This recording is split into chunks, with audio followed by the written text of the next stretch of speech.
Hello dear friends, good evening.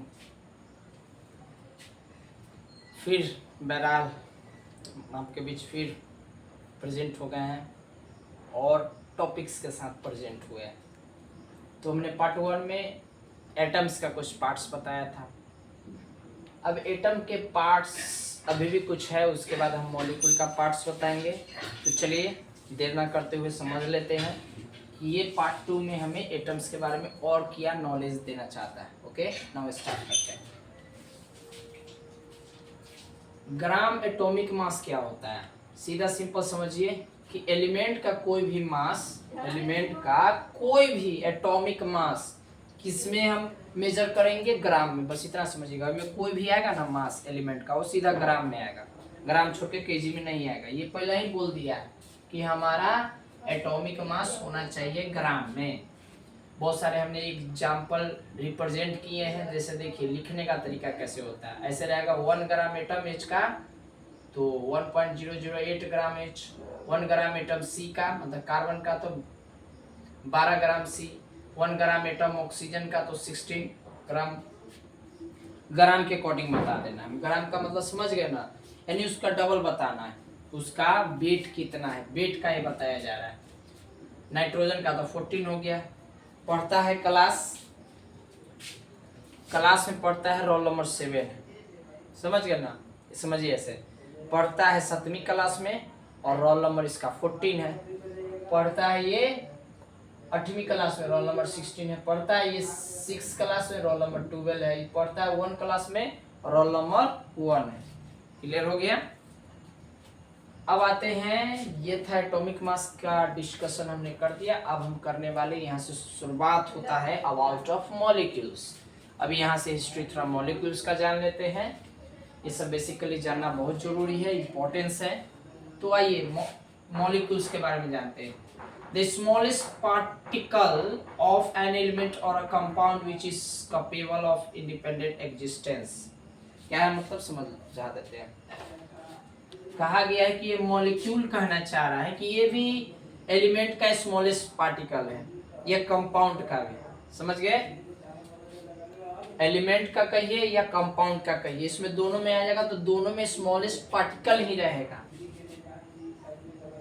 तो छोटा अगर देखा जाए, अगर छोटा रूप होता है तो उसे एलिमेंट, और थोड़ा सा बड़ा होता है तो उसे कंपाउंड। तो यहाँ कहा गया है कि ये इतना कैपेबल रहता है कि ये इंडिपेंडेंट एग्जिस्टेंस है। उसने पहले वाला कहा था कि हम इंडिपेंडेंट एग्जिस्टेंस नहीं हो सकते, कैपेबल नहीं, ये कैपेबल। समझ गया ना? ये पार्टिसिपेट नहीं करते हैं, वो पार्टिसिपेट करता है। क्लियर? छोटा वो भी है, ये भी छोटा है। बस डिफरेंस है कि ये इंडिपेंडेंट एग्जिस्ट, वो वाला नहीं था, ये इंडिपेंडेंट एग्जिस्ट है। इसका कोई दुनिया में अस्तित्व है। उसका अस्तित्व इसलिए नहीं कि हमेशा वो टूटते रहता है। कहाँ कहाँ के हम टूट रहे हैं। वो टूटने वाला बात जब होता है ना, तो उसका एक्चुअल में देखा जाता है तो अस्तित्व खत्म होने की चांसेस रहता ही नहीं है उसमें। और इसमें है, अगर बाय द वे हुआ कहीं ना कहीं टूट जाएगा। जाके सोचा कि हमें स्टेबल हो जाएंगे, टूट जाएगा। लेकिन इसमें ये फीचर नहीं है। उसमें फीचर से था पार्टिसिपेट करेगा, लेकिन ये पार्टिसिपेट नहीं। ये क्या होता है? तो ये जो होता है ना, ऑलरेडी मल्टीप्लाई होके या किसी तरह से कैलकुलेशन करके, ट्रीटमेंट करके इसकी नंबर को दिखाया जाता है। ये होता है मॉलिक्यूल्स। क्लियर? अब मॉलिक्यूल्स यहाँ कह रहा है कि मॉलिक्यूल जो होते हैं एलिमेंट्स के, या तो 1 नहीं तो मोर एटम्स के बने होते हैं जो सेम होते हैं। समझ गए ना? सेम एलिमेंट के, ये कहना क्या चाह रहा है समझिए। एलिमेंट सेम रहेगा लेकिन उसमें एटम सिंगल भी हो सकता है, डबल भी हो सकता है, ये कहना चाह रहा है। आते हैं इसी का कुछ यहाँ पर है। कुछ टाइप्स होते हैं। अगर सिंगल रहेगा, 1 रहेगा तो मोनोवैलेंट कहेंगे, 2 रहेगा तो डाईवैलेंट, और 3 रहेगा तो ट्राईवैलेंट कहेंगे। 3 गो होता है, याद रखिएगा 3 गो होता है। अब मॉलिक्यूल्स का टाइप देख लेते हैं। एक्चुअल में मॉलिक्यूल्स का टाइप 2 होते हैं। पहले 1 का समझ लेते, उसके बाद 2 का समझेंगे। मॉलिक्यूल्स ऑफ एन एलिमेंट्स, जो एलिमेंट का मॉलिक्यूल्स होता है, वो कहना क्या चाह रहा है कि इसमें जो टाइप ऑफ मॉलिक्यूल होता है वो सेम टाइप के एटम, सेम टाइप के एटम ऑफ एलिमेंट होता है, मतलब एलिमेंट के जो एटम होता है वो सेम होता है, उसी से ये मॉलिक्यूल तैयार होता है, अलग से नहीं, उसी से होगा, समझ गया ना, उसी से वो बनेगा, कहीं अलग से दूसरा मिक्स नहीं करेगा। जैसे देख लीजिए मॉलिक्यूल्स ऑफ ऑक्सीजन, ऑक्सीजन यहाँ 2 गो हुआ, इसका मतलब समझ रहे हैं ना, यानी ऑक्सीजन यहाँ पर 2 गो है, कहीं अलग है क्या, नहीं ना, सेम दोनों है, दोनों जुड़वा भाई रहेगा। तो इतना याद रखिए कि मॉलिक्यूल डबल होने का मतलब जुड़वा को आ जाना। दूसरा है मॉलिक्यूल्स ऑफ क्लोरीन, मतलब 2 गो होगी, तो याद रखिएगा 2 हो या 3 हो, ये पहले ही कह देना है कि हमको सेम पार्टनर चाहिए, थोड़ा भी डिफरेंट नहीं चाहिए। ये मॉलिक्यूल एंड एलिमेंट्स की बात कर रहा है। अब थोड़े समझ लेते हैं एटॉमिसिटी के बारे में। ये क्या कर रहा है, the number of atoms present in a molecule of an elements, elements का जो मॉलिक्यूल होता है उसमें जो एटम प्रेजेंट कितना है वो दिखाया जाता है, कितना इसमें प्रेजेंट है उसको दिखाया जाता है। जैसे देखिए क्या कर रहा है, द नंबर ऑफ, एग्जांपल में the number of atom present, double present लिखा गया, the number of atom present in the molecules of oxygen, oxygen का मॉलिक्यूल इसमें कितना एटम के रूप में प्रेजेंट है दिखाएगा। जैसे देखिए ये है, क्या है, एलिमेंट है, और ये एलिमेंट में एक एटम है, ठीक है ना, एलिमेंट के रूप में ये एटम है। यही एटम्मा में चेक करना है कि ऑक्सीजन का मॉलिक्यूल कितना है, देख लीजिए ये मल्टीप्लाई होके आया, तो मतलब ऐड होके या मल्टीप्लाई होके या डिवाइड होके सब्ट्रैक्ट जैसे भी अभी आता है, तो यहाँ पर देख लीजिए ये मॉलिक्यूल्स कितना है, इसमें 2 है, यही ना मॉलिक्यूल से दिखाना चाह रहा था, क्लियर, यही मॉलिक्यूल्स यहाँ दिखा देगा, जो पीछे रहेगा नंबर वही दिखा देगा। जैसे इसको हम इस तरह से लिखे, चाहे इसी तरीके से अगर एटॉमिसिटी में दिखाना है तो ऐसे दिखा सकते हैं, द एटॉमिसिटी ऑफ ऑक्सीजन कितना हो गया 2, तो इसको एटॉमिसिटी के लैंग्वेज में ऐसे लिखते हैं। अगर उससे थोड़ा ऊपर, उससे थोड़ा हट के लिखे तो ऐसे लिख सकते हैं, बोलने के लिए है, दिखाने के लिए, ओके। अब अगर मान लो कि 2 रहेगा तो उसको बोलते हैं डाई एटॉमिक मॉलिक्यूल्स बोलते हैं। 3 अगर रहेगा, कहाँ 3, यानी कोई भी एलिमेंट के पीछे जो बैठल रहेगा उस नंबर को हम लिख दिए कि 3 वाला को ट्राई एटॉमिक मॉलिक्यूल्स कहते हैं, 4 वाला को पॉली एटॉमिक मॉलिक्यूल्स कहते हैं। इसमें कुछ एग्जाम्पल दिए हैं कि नॉन मेटल एलिमेंट्स रहेंगे उसके एटॉमिसिटी क्या क्या है। तो देखिए एच से हाइड्रोजन, He से हीलियम, सबका एटॉमिसिटी है। आर्गन का हो जाएगा 1, ऑक्सीजन का 2, नाइट्रोजन का 2 हो जाएगा, फास्फोरस का 4 हो जाएगा, और ये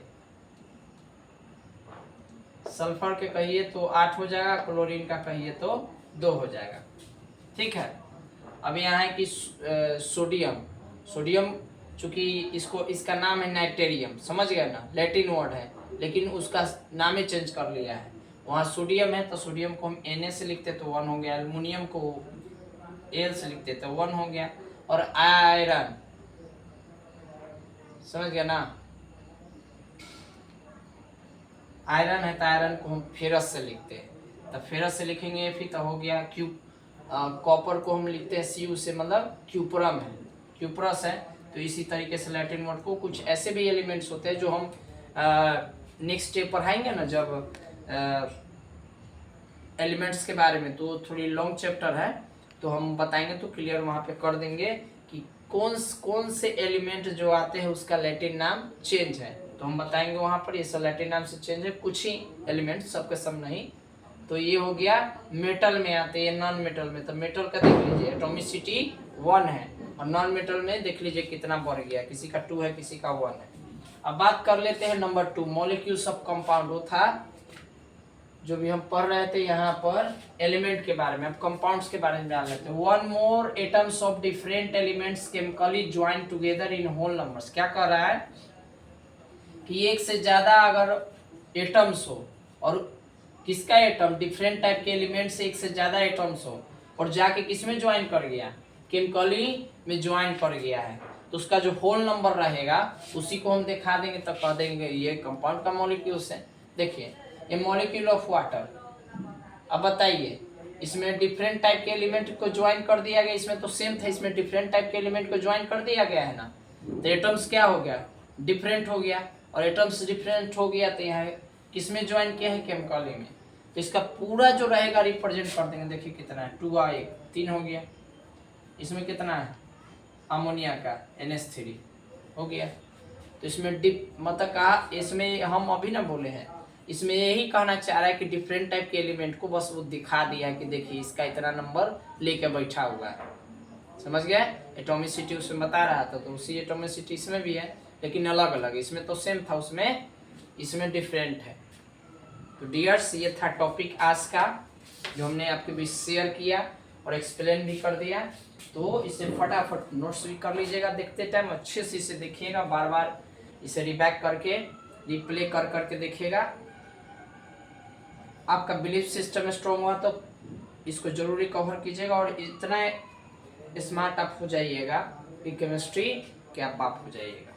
तो चलिए नेक्स्ट टाइम हम नेक्स्ट वीडियो के साथ आपसे मिलते हैं, एक और इसकी वीडियो बनाएंगे अभी, जो इसका पार्ट 3 होगा इसी चैप्टर का। तो मिलते हैं उस वीडियो में, बात करेंगे और भी सम टॉपिक्स। सो एक्सप्लेन करने के लिए थैंक यू वेरी मच। जय हिंद, जय भारत।